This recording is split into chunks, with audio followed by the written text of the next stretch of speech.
سلام دوستان، به کانال آوا موویز خوش آمدید. توی این برنامه قراره به معرفی و بررسی فیلم ایرانی حدود 8 صبح بپردازیم و داستان این فیلم رو به صورت کامل برای شما توضیح بدیم. این ویدیو شامل 2 قسمت میشه. قسمت اول توضیحات اولیه و بدون اسپویل و قسمت دوم شامل اسپویل کامل داستان این فیلم میشه. ولی نگران نباشید، با شروع قسمت دوم ما به شما اخطار میدیم که اگر علاقه به دونستن داستان فیلم قبل تماشای اون نداشتید ویدیو رو قطع کنید و به سراغ دیدن فیلم اصلی برید. پس با ما همراه باشید.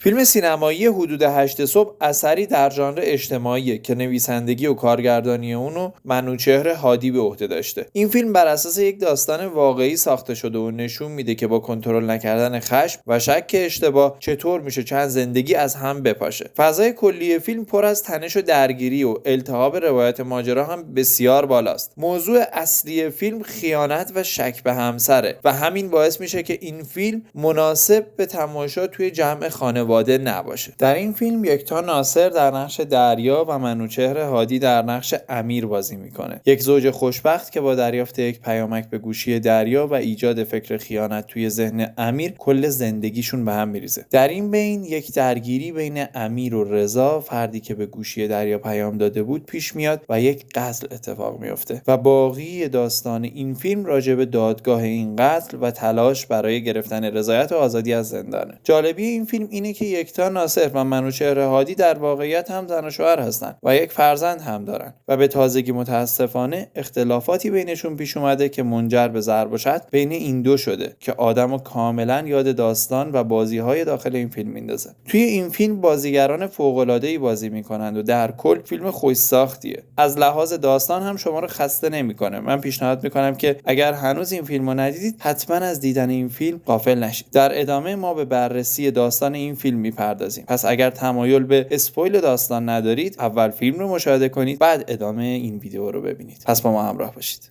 دوستان عزیز، اگر تا الان هنوز کانال ما رو سابسکرایب نکردید لطفاً دکمه سابسکرایب و زنگوله کنارش رو بزنید تا در اولین فرصت از ویدیوهای جدید کانال ما با خبر باشید. شما میتونید با لایک کردن این پست از ما حمایت کنید و با گذاشتن نظراتتون در قالب کامنت به رشد و پیشرفت محتواهای داخل کانال کمک بسیاری بکنید.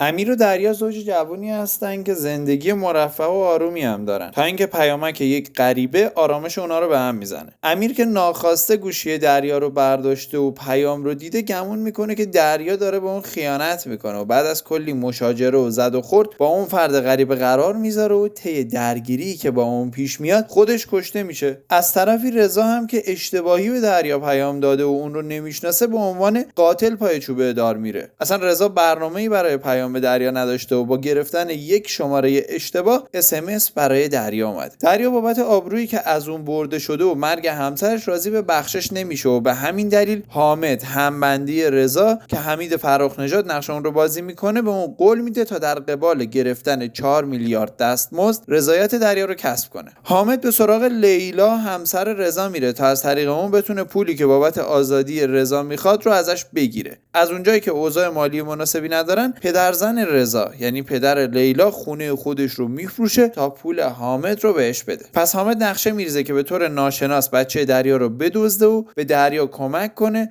تا بچهش رو از دست آدمرباها پس بگیره و اینطوری بتونه رضایت دریا رو جلب کنه. ولی در این بین یکی از قرارهایی که برای معامله بچه دریا با پول مد نظر اتفاق میفته اونا به حامد چاقو میزنن و در اصل دست اونو تو پوست گردو میذارن. وقتی که حامد به بیمارستان میره دریا با بررسی گوشی حامد به اصل موضوع پی میبره و رضایتش دیگه جلب نمیشه. متوجه میشه که اونا همدستی کردن تا بچه رو بدزدن و از این طریق بتونن رضایتش رو به دست بیاره. حالا مادر رضا هم به سراغ پدر و مادر حامد میره و هر طور شده از اونا رضایت میگیره و از اونجایی که همسر عضو اولیای دم محسوب نمیشه دیگه نیازی به دونستن نظر اون نمیبینن و دستور آزادی رضا اعلام میشه. وقتی دریا از این موضوع با خبر میشه حسابی عصبی شده و به کارخونه پدر امیر میره و حسابی از خجالت اونا در میاد. پس از این اتفاق پدر امیر رضایتش رو پس میگیره و رضا دیگه نمیتونه آزاد بشه. حالا حامد که پول آزادیشو برباد رفته میبینه کینه دریا رو به دل گرفته و قصد جون اونو میکنه تا در ساعت 8 صبح جلوی مهد کودک بچهش اونو با ماشین زیر بگیره. ولی خبر نداره که دریا رضایت داده و رضا قراره آزاد بشه. داداش حامد که الان همبندی رضا به اون میگه که داداش هم میخواد زنه رو بکشه و تحت هیچ شرایطی هم گوشیشو جواب نمیده. رضا از این موضوع مطلع میشه و به همسرش لیلا زنگ میزنه و اونو برای نجات جون دریا میفرسته. دریا از مهلکه جون سالم به در میبره ولی لیلا با حامد تصادف میکنه و این تصادف باعث میشه که اون جونشو از دست بده. در نهایت رضا هم با رضایت دریا از زندان آزاد شده و فیلم در اینجا به پایان میرسه. داستان این فیلم بر اساس واقعیت بود، یعنی از لحاظ داستان نویسی داستان قوی و میشه گفت نسبتاً بدون نقصی داشت. بازی‌ها هم خوب بود ولی در قسمتی از بازی‌ها بیرون زدگی و بازی‌ها می‌دیدید، یعنی یه جورایی براتون بازی اون بازیگر غیر باور میشد و از جذابیت‌های فیلم کم می‌کرد. ولی با این حال نسبت به فیلم‌های جدید ایرانی یک فیلم میشه گفت رده بالا به حساب میاد و واقعاً هم خوش ساخت بود. پیشنهاد می‌کنم این فیلم رو ببینید و اگر باز هم تمایل دارید ما فیلم‌های ایرانی رو توی کانال مورد بررسی و معرفی قرار بدیم داخل کامنت ها برای ما بذارید. ممنونم که تا اینجای ویدیو با ما همراه بودید. سالم باشید و سلامت.